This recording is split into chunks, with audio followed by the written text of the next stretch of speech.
Everyone, welcome back. आज हम इस वीडियो में क्लास 10th की एक्सरसाइज 4.2 के रिमेनिंग क्वेश्चंस कवर अप करेंगे। आई रियली होप आपने प्रीवियस वीडियोस देख लिए होंगे। If you have any queries please do write in the comment section. I will definitely try to solve them. And if you are new to the channel, please do like and subscribe my channel. Let's begin with question number 4.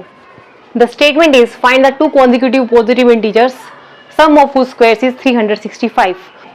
हमें two consecutive positive integers find out करने हैं जिसके squares का जो सम है वो कितना होना चाहिए, 365 होना चाहिए। अब देखिए कॉन्जिक्यूटिव मींस लगातार, जैसे 1 के साथ 2, 2 के साथ 3, ऐसे। तो क्या करेंगे, देखिए let first number be x which implies second number क्या हो जाएगा, x + 1। अब देखिए क्या है, सम ऑफ हुज स्क्वायर्स इज 365। सम किसका, इनके स्क्वायर्स का। अकॉर्डिंग टू क्वेश्चन क्या आएगा, x² + x + 1 का whole square is equal to 365। Sum of the squares of the numbers is 365। अब क्या करेंगे, इसको ओपन अप कर लेंगे, which implies x² + x² + 2x + 1 equal to 365। और इसको लेफ्ट में ले आएंगे, ठीक है। 2x² + 2x - 364 equal to 0। ये हमारे पास क्या आ गई, क्वाड्रेटिक इक्वेशन, ठीक है। अब देखिए यहाँ से 2 थ्रू आउट कॉमन आ रहा है, विच इम्प्लाइज क्या करेंगे हम, 2 से इसको डिवाइड कर देते हैं, क्या आएगा, x² + x - 2 1 is 2, 2 8 are 16, 2 2 are 4 is equal to 0। अब ये जो है हमारी क्वाड्रेटिक इक्वेशन आ गई है इन द सिंपलेस्ट फॉर्म, ठीक है। अब हम इसको सोल्व करेंगे, तो 182 इसको हमें सोल्व करना है। 2 9 are 18, 2 1 is 2, ठीक है। तो फैक्टर्स क्या बन जाएंगे, 7 2 are 14, तो 13 और 14 दो फैक्टर्स बन जाएंगे हमारे पास, ठीक है। तो 13 और 14 बनेंगे। चलिए ये टर्म नेगेटिव होनी चाहिए और ये प्लस का 1 होना चाहिए, तो क्या करना पड़ेगा हमें, 14 तो प्लस का लेना पड़ेगा और 13 माइनस का, ठीक है। तो सोल्व करते हैं, इसको हम क्या लिख सकते हैं, विच इम्प्लाइज x²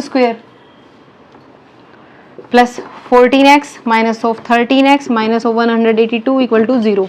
अब देखिए इन दोनों टर्म्स में से x कॉमन आ रहा है, x + 14 - 13 कॉमन आ रहा है, x + 14 इक्वल टू 0, ठीक है। Which implies x + 14 and x - 13 equal to 0, which implies x is equal आ गया माइनस का 14 और 13, ये दो आ गए हमारे पास नंबर्स।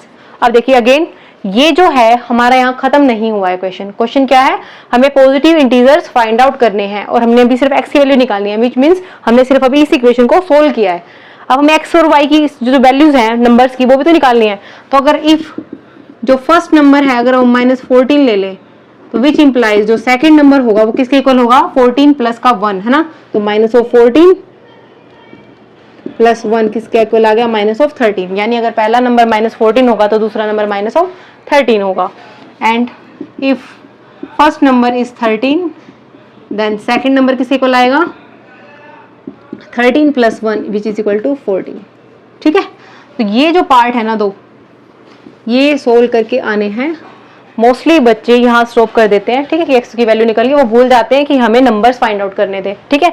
ये क्वेश्चंस जो होते हैं काफी इंपॉर्टेंट क्वेश्चंस होते हैं, क्योंकि मोस्टली बच्चे यहाँ पर इसको टू कॉन्जिक्यूटिव पॉजिटिव इंटीजर्स निकालने थे, है ना। अब ये तो नेगेटिव वाले आ गए ना, तो we will discard them, okay. तो जो पॉजिटिव इंटीजर्स आएंगे वो कौन से आएंगे, 13 एंड 14, ओके। सब कुछ लिख के आना है हमें, ठीक है। पहला फाइंड आउट करके दिखाओगे, बट देखो ये तो नेगेटिव आ गया तो इसको तो हम डिस्कार्ड कर देंगे, तो हमारे पास ये आंसर आ जाएगा, ठीक है। चलिए नेक्स्ट क्वेश्चन करते हैं, question number 5। The statement of question 5 is the altitude of a right triangle is 7 centimetre less than it's base. जो एल्टीट्यूड है राइट ट्राइंगल की वो बेस से 7 सेंटीमीटर कम है और हाइपोटेन्यूज हमें गिवन है। देखिए 7 सेंटीमीटर कम है और जो हाइपोटेन्यूज है वो हमें 13 सेंटीमीटर दे रखी है। We have to find the other two sides. Hypotenuse दे रखी है, इसका मतलब हमें क्या निकालना है, एल्टीट्यूड निकालनी है और बेस निकालना है। एल्टीट्यूड मींस क्या है, यहाँ पर राइट एंगल ट्रायंगल ऐसे होता है ना, ठीक है। तो हमें हाइपोटेन्यूज दे रखी है 13। अभी क्या कह रहा है, जो बेस है उससे 7 सेंटीमीटर लेस है क्या, हाइट। यानी देखिए एक्चुअल में फिर जो फिगर है वो कैसे बनेगा, देखिए मान लीजिए ये x है, तो जो हाइट है वो 7 सेंटीमीटर कम है, तो थोड़ा इससे छोटी होगी, ठीक है। अब ये क्या हो जाएगी x माइनस 7, और ये कितनी दे रखी है हमें 13, ठीक है, hypotenuse. So we will write let base of a triangle is x, ठीक है। Then altitude, altitude means perpendicular, is x minus 7 कम सेंटीमीटर कम है बेस से, एंड हाइपोटेन्यूज हमें कितनी दे रखी है 13 सेंटीमीटर, ठीक है। अब देखिए ट्राइंगल के क्वेश्चन में, राइट एंगल ट्राइंगल के क्वेश्चन में हमें सभी पता है ये हाइपोटेन्यूज होती है, ये परपेंडिकुलर होता है, ये बेस होता है। तो h का स्क्वायर किसके इक्वल होता है, p का स्क्वायर प्लस b का स्क्वायर। यही फॉर्मूला में यहाँ लगाना है जिससे हमारे पास क्वाड्रेटिक इक्वेशन की फॉर्मेशन हो गई। Then we will solve it for x and after that we have to find the sides. Okay, चलिए हाइपोटेन्यूज का स्क्वायर विच इम्प्लाइज 13 का square is equal to x का स्क्वायर प्लस x माइनस 7 का square. 13 square कितना होता है 169 is equal to x square plus, इसको open up कर लिए माइनस बी का whole square, a square minus of 2ab plus of b का स्क्वायर, ठीक है, which implies 169 is equal to 2 times of x का स्क्वायर माइनस 14x प्लस 49, ठीक है।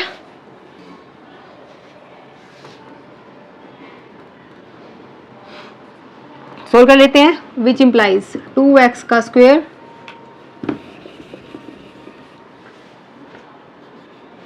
माइनस 14x प्लस 49, इसको इधर लेकर आएंगे तो माइनस का 169 इज इक्वल टू 0, ये हमारे पास इक्वेशन आ जाएगी। अब देखिए 2x square minus of 14x, 9 minus 9 0 2 1, ये आ गया। देखिए 2 थ्रू आउट कॉमन आ रहा है, क्या करेंगे x square 7x 60 is equal to 0, ये हमारे पास एक क्वाड्रेटिक इक्वेशन आ गई। Now you can solve it for x and after that we can find the base and altitude. x जो होगा वो तो बेस आ ही जाएगा, एल्टीट्यूड के लिए हमें क्या करना पड़ेगा, उसमें से 7 को सब्ट्रैक्ट करना पड़ेगा। देखिए 60 कैसे आएगा 12 5 मल्टीप्लाई करेंगे 60 आएगा, माइनस का चाहिए तो इसको माइनस ले लेते हैं, ठीक है। तो इसको सोल्व करते हैं हम, चलिए अब इसको यहाँ सोल्व करते हैं, ठीक है। X square minus 12x plus 5x minus 60 equal to 0, which implies x common out x minus 12 plus 5 common out x minus 12 is equal to 0, which implies x minus 12 and x plus 5 equal to 0, which implies x किससे equal आ गया 12 and minus का 5। अब देखिए question, if x that is base is equal to 12 which implies जो altitude होगी वो कितनी होगी 12 माइनस 7 5, ठीक है, ऐसे ही। And if x that is base is equal to minus 5 तो एल्टीट्यूड कितनी होगी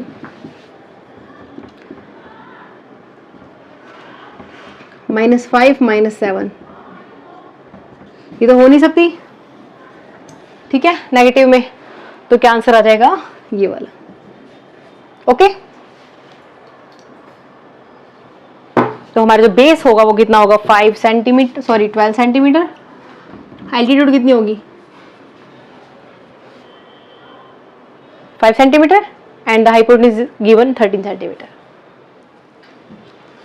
The statement of question 6 is a cottage industry produces a certain number of pottery articles in a day. एक कॉटेज इंडस्ट्री है, cottage का मतलब क्या है, एक छोटी जो लेवल पर इंडस्ट्रीज होती है ना, वो क्या करती है, कुछ नंबर ऑफ पोट्री आर्टिकल्स बनाती है एक दिन के अंदर।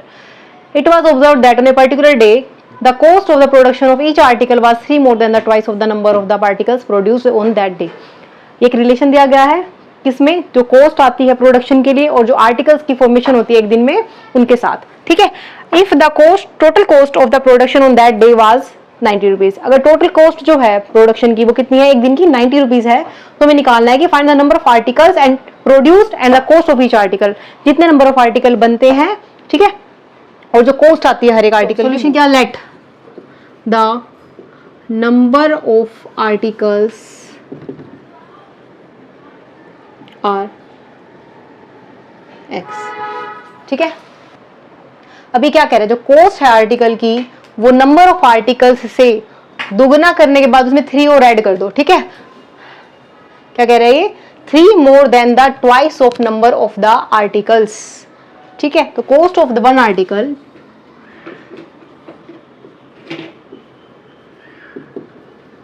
किसके इक्वल है, 2x plus 3, ओके। नाउ ये कह रहे टोटल प्रोडक्शन जो है वो कितनी है, 90 दे रखी है हमें, ठीक है। यानी अगर इन दोनों को मल्टीप्लाई कर दें आपस में according to question x into 2x plus 3, ठीक है। जितने आर्टिकल बना रहे हैं उनकी जो कॉस्ट है वो कितनी दे रखी है हमें, 90 दे रखी है। The total cost of the production on that day was 90 rupees. तो इसको हम सोल्व कर लेंगे, 2x इसका स्क्वायर प्लस का 3x, इसको लेफ्ट में लेंगे 90 इज इक्वल टू 0। अब देखो 9 2 1, ये कितना आ जाएगा हमारे पास 180, तो माइनस ऑफ 180 आ गया। अब हमें क्या करना है, इसके फैक्टर्स बनाने पड़ेंगे, ठीक है।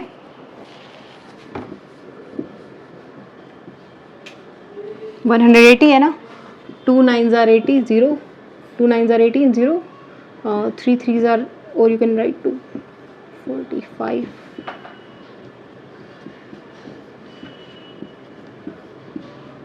ठीक है। ये इसके फैक्टर्स आ गए। अब हमें क्या करना है, इनकी multiply, 2 2s are 4, 3s are 12, 15। देखिए 3 कैसे आ सकता है, 15 में से अगर हम 12 को माइनस कर दें तो आ जाएगा, प्लस का 3 और माइनस का 90 आ गया, ठीक है। तो विच इम्प्लाइज 2x का square plus 15x minus 12x minus 90 equal to 0, which implies 2 will be common out, only x will be common out, 2x minus plus of 15 minus of, यहाँ से क्या कॉमन आउट आया देखिए 6 2s are 12x plus 15 equal to 0, which implies 2x plus 15 and x minus 6 is equal to 0, which implies 2x plus 15 is equal to 0 and x minus 6 is equal to 0, ठीक है। अब इनको solve कर लेते हैं। x इसके equal आएगा minus 15/2 and यहाँ से x इज इक्वल टू 6। अब देखो x जो है नंबर ऑफ आर्टिकल्स थे वो नेगेटिव में तो हो नहीं सकते, तो यानी x इज इक्वल टू 6 रहा होगा, which implies number of articles अगर 6 हैं तो कोस्ट जो है, cost will be 2x plus 3 which is equal to 2 multiply by 6 plus 3 12 plus 3 15, ठीक है। तो क्या आपका सोल्यूशन है क्वेश्चन नंबर 6 का। आई रियली होप ये वीडियो आपको अच्छे से समझ में आया होगा। इस वीडियो को हम यही रैप अप करते हैं और इसी के साथ एक्सरसाइज 4.2 भी कंप्लीट हो गई है। काफ़ी इंपॉर्टेंट एक्सरसाइज है, प्लीज़ आप ध्यान से कीजिएगा। मिलते हैं नई वीडियो में न्यू एक्सरसाइज के साथ। Take care, bye bye.